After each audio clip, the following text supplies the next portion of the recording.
So first of all, you guys, congrats on such fantastic performances in the sequel. Thank you. There were a lot of laughs, and it's very entertaining. Thanks. So. Wyatt, let's start with you since you're the new player to the team.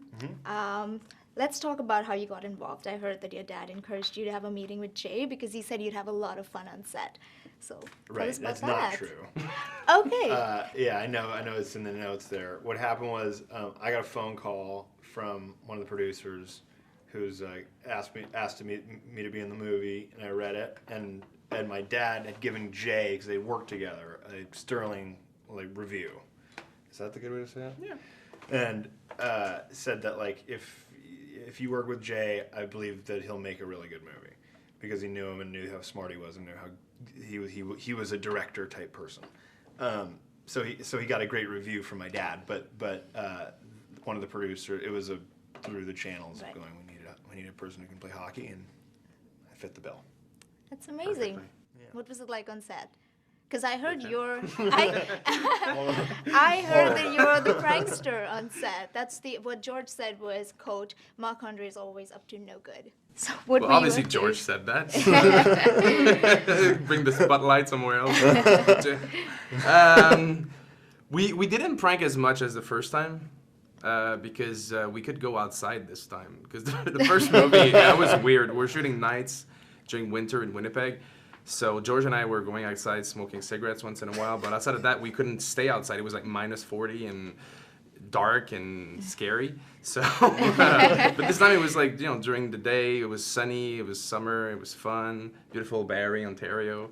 We didn't prank that much, but it was still a lot of fun, even more fun. I think everyone was more relaxed, and we enjoyed it so much, and it's not every day you get the chance to be paid to play hockey and hang out with your friends. So You guys should have pranked the new guy, the new one to the team. no, we I know. kind of there feared was him. there was no pranking going on. It felt like it was very professional.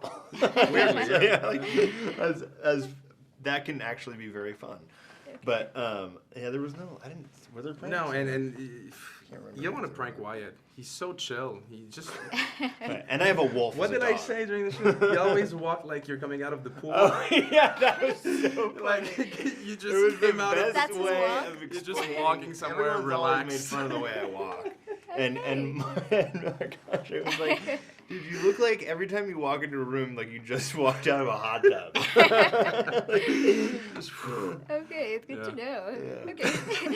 On a more serious note, let's talk about your character. What I found was interesting was that he's the bad guy, but you kind of empathize with him because of his merciless hockey dad who runs him into the ground. So can you talk about how you approach this complex father-son dynamic, and how does it compare to your own? Well, I've seen that happen before. I've seen those relationships are real between fathers who put so much pressure on their sons, who are usually pretty good at hockey or whatever sport you pick, to where it becomes finally detrimental to their relationship and probably to the person's life. And so I just remember seeing those kids. I didn't have anything like that, but the kids that did had really difficult times with their fathers because their fathers were so insane. And so I thought that was done by Jay on purpose to make it so that you understood why he was this way. I think that makes any bad guy good, is when you understand why they're bad. Right. There's an empathetic area to everybody's life. So. Yeah. And Marc-André, your character has evolved so much since the first film. So what was it? It has. And so what is it like returning to this iconic role? And did you face any additional pressures this time to outdo the first time?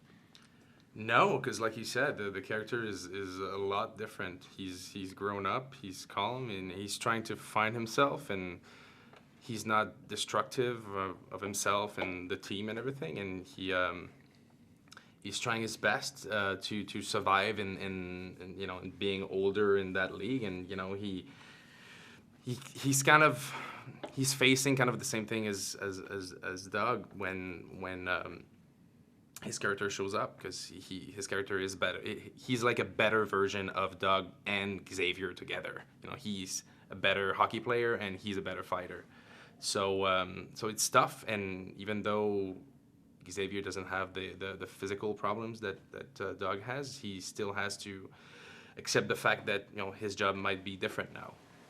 He cannot play the same way. He needs to adapt to the new reality. Was it easier to play this role this time, or was it the first time around?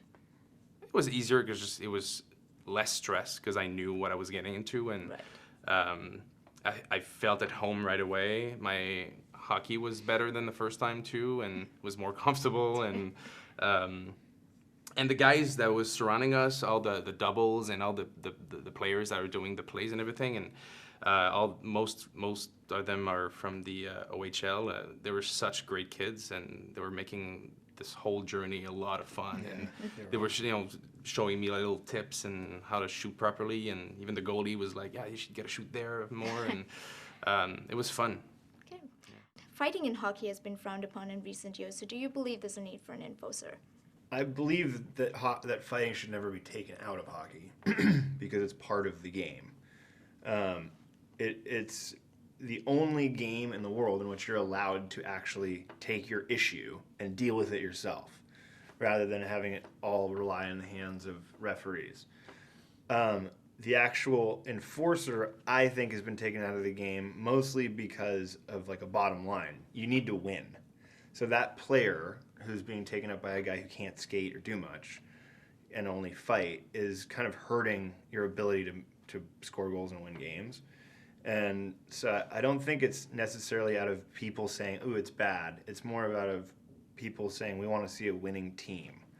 And I don't think you'll ever see Enforcer come back, but I think you have a lot of players now who are much more two-way players, which is why you don't see the Wayne Gretzky's or the Peter Forsbergs or the Joe Sakic or Steve Eisman's, because those players now have to bang in the corners. They have to do all the things that they didn't normally do that hurt their bodies.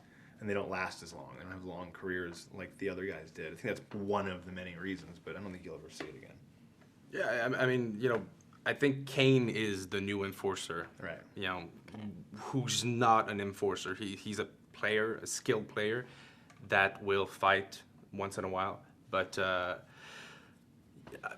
last of the enforcers, I think, Doug is the last one. And in real life, too. In real life, too, yeah. I mean, we see a lot of enforcers that are just either retiring or they cannot find a contract anymore. And it's tough, but I personally am not a fan of fighting. I'm not a fan of stage fighting. Right. I don't like when, they throw the puck and they start fighting. I think fighting is part of the game, but I like it when it's emotional. Okay. Yeah. Thank you guys so much for chatting with us and wishing you all the best. Thank you. Thank you.